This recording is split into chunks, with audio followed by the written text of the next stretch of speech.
আচ্ছা, ইসলামে যে কোনো ইবাদতের আগে পবিত্রতা অর্জন করাটা কিন্তু একদম ভিত্তিপ্রস্তর স্থাপনের মতো একটা ব্যাপার। এটা শুধু শরীর পরিষ্কার রাখা নয়, বরং তার চেয়েও বেশি কিছু। এটা এক ধরনের আধ্যাত্মিক প্রস্তুতি, যা একজনকে আল্লাহর সামনে দাঁড়ানোর জন্য যোগ্য করে তোলে। তো আজকের এই আলোচনায় আমরা পবিত্রতা এবং উজুর বিধানগুলো খুব সহজভাবে ধাপে ধাপে জেনে নেব। আমরা কিভাবে এগোব? দেখুন, প্রথমে আমরা পবিত্রতার একদম মূল ভিত্তিটা বুঝব, তারপর দেখব এর ব্যবহারিক নিয়মকানুন কি কি আছে, আর সবশেষে জানব দৈনন্দিন জীবনে পরিচ্ছন্নতার শিষ্টাচার সম্পর্কে। চলুন তাহলে শুরু করা যাক।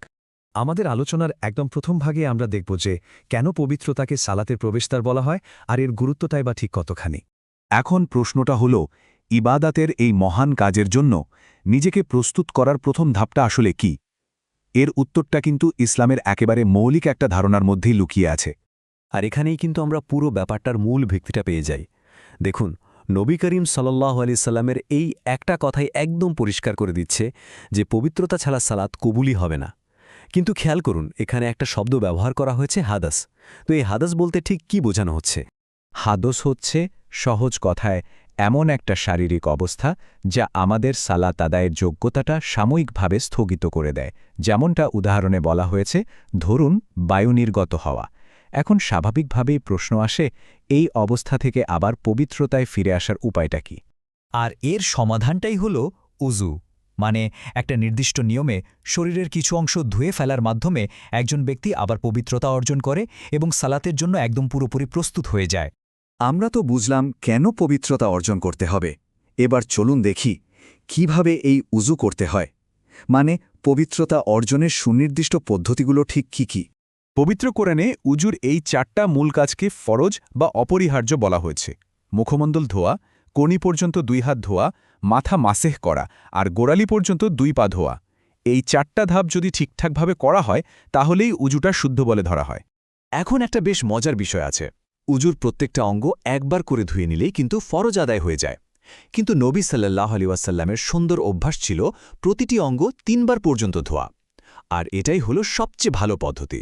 তবে হ্যাঁ, একটা জিনিস খেয়াল রাখতে হবে, 3 বারের বেশি ধোয়াটাকে কিন্তু অপচয় বলা হয়েছে। সুতরাং আসল কথা হল অঙ্গগুলোকে ভালোভাবে পরিষ্কার করা। ইবনে উমর রাদিয়াল্লাহু এর কথাটা আমাদের মনে করিয়ে দেয় যে উজু আসলে শুধু একটা নিয়ম পালনের বিষয় না, বরং এটা পরিষ্কার পরিচ্ছন্নতার একটা বাস্তব অনুশীলন। উজু কিন্তু কেবল একটা শারীরিক কাজ না, এর একটা গভীর আধ্যাত্মিক দিকও আছে। এই অংশে আমরা দেখব এর পুরস্কার কি, আর সাথে কিছু বাস্তব সমস্যা, যেমন ধরুন উজু নিয়ে সন্দেহ হলে কি করতে হবে, সেই বিষয়েও জানব। এটা উজুর অন্যতম সুন্দর একটা পুরস্কার। হাদিস অনুযায়ী কিয়ামতের ময়দানে উম্মতে মোহাম্মদীর উজুর অঙ্গগুলো উজ্জ্বল আলোয় রীতিমতো জ্বলজ্বল করবে, আর এই চিহ্ন দেখেই নবী সাল্লাল্লাহু আলাইহি ওয়াসাল্লাম তার উম্মতকে চিনে নেবেন। ব্যাপারটা ভাবতেই অন্যরকম লাগে, তাই না?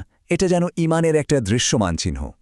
এটা একটা খুবই সাধারণ আর বাস্তব একটা প্রশ্ন। আমাদের অনেকেরই এমন হয়, সালাতের মধ্যে বা পরে হঠাৎ মনে হতে পারে যে উজু হয়তো ভেঙে গেছে। এমন পরিস্থিতিতে কি করা উচিত? ইসলাম এই সমস্যার একটা চমৎকার আর খুব পরিষ্কার সমাধান দিয়েছে।